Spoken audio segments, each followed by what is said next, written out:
Welcome back to the channel, everyone.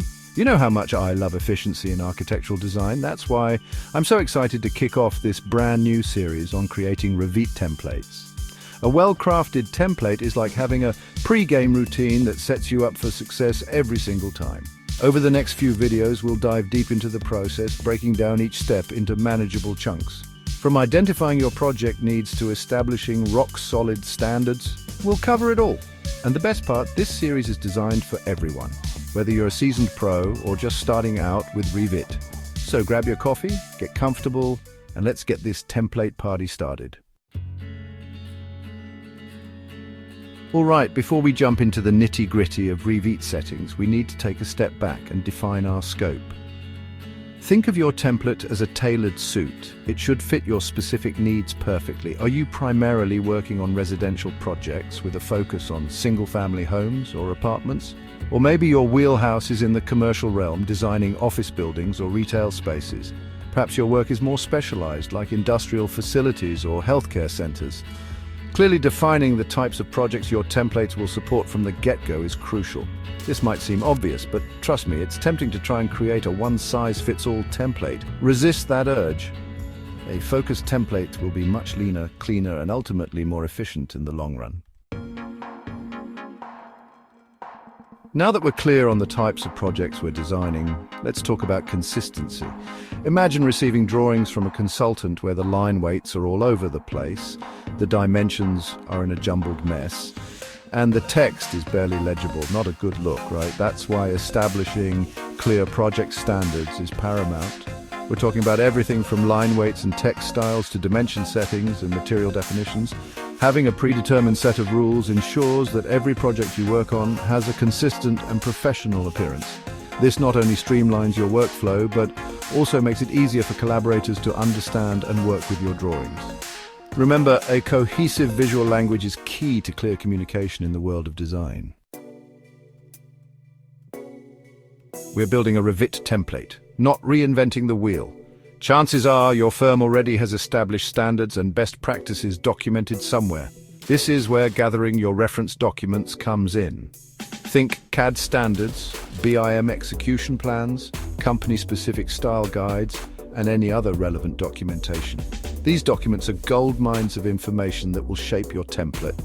They provide invaluable guidance on layer naming conventions, drawing organization, annotation preferences, and so much more. By incorporating these existing standards into your template, you'll ensure consistency not only within your own work, but also across your entire firm. It's all about working smarter, not harder. Chapter 4, Views and Sheets Planning for Success. Let's talk about organization, people. Imagine digging through a cluttered drawer, trying to find that one specific tool you need. Frustrating, right? The same principle applies to your Revit projects. Before we dive into the technical aspects of template creation, we need to map out the structure of our views and sheets. What types of plans, elevations, sections, and details will we need for our projects? How many sheets will each project typically require? By creating a comprehensive list up front, we can ensure that our template is well organized and easy to navigate. Remember, a place for everything and everything in its place. Chapter 5, Family Matters, Essential Revit Families. Time to talk about families, Revit families that is. These pre-built components are the building blocks of our Revit projects, and selecting the right ones for our template is crucial. Think about the elements you use on a regular basis. Do you frequently work with specific door and window types? Are there certain furniture families that are common in your projects? How about lighting fixtures or plumbing fixtures? By identifying and incorporating these commonly used families into our template, we save ourselves a ton of time and effort down the line. No more hunting for the right family in the middle of a project. Chapter 6, Learning from the Past, Reviewing Previous Projects. They say experience is the best teacher, and when it comes to Revit templates, I couldn't agree more. Take a look back at your past projects. I'm talking about those Revit files that hold the secrets to your successes and maybe a few lessons learned along the way. As you revisit these projects, pay attention to the things that worked well and the things that could have been improved. Did you have a particularly efficient way of organizing your views? Was there a specific annotation style that you found particularly useful? By analyzing your past practices, you can glean valuable insights that will inform the creation of your template. Remember, every project is an opportunity to learn and refine your process.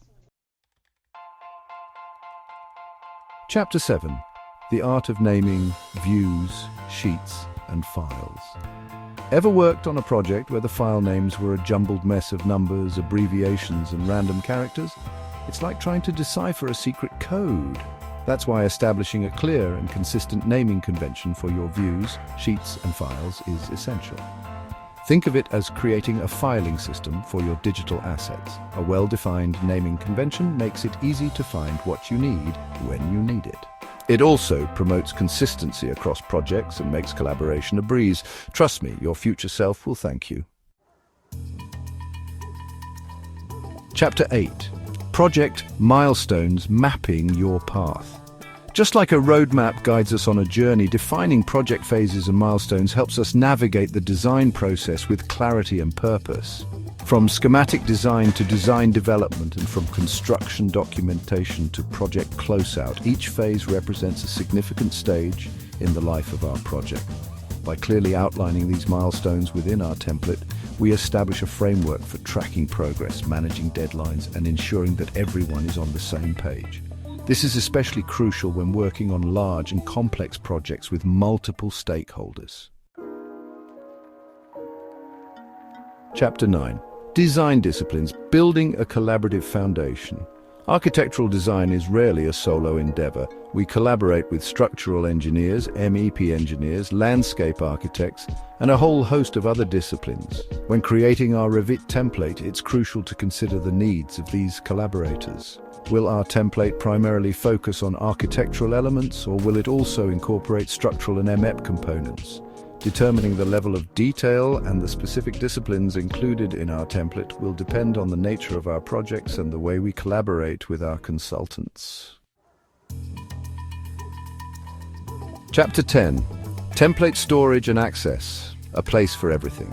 We've poured our hearts and souls into creating this amazing Revit template, but it's useless if we can't access it easily or if it gets lost in the depths of our server. That's why it's crucial to plan for template storage and access from the get-go. Will we store our template on a local server, a cloud-based platform, or a combination of both? How will we manage different versions of the template? By establishing a clear directory structure and access protocols, we ensure that our template is readily available to everyone who needs it, while also maintaining version control and preventing accidental edits. And there you have it, the first 10 steps to creating a robust Revit template. We've covered a lot of ground, from defining our project types to establishing a clear naming convention. Remember, a well-crafted template is an investment in efficiency, consistency, and ultimately your sanity. But hold on tight, because this is just the beginning. In our upcoming videos, we'll dive even deeper into the world of Revit templates, exploring advanced techniques, customization options, and time-saving tips that will take your workflow to the next level.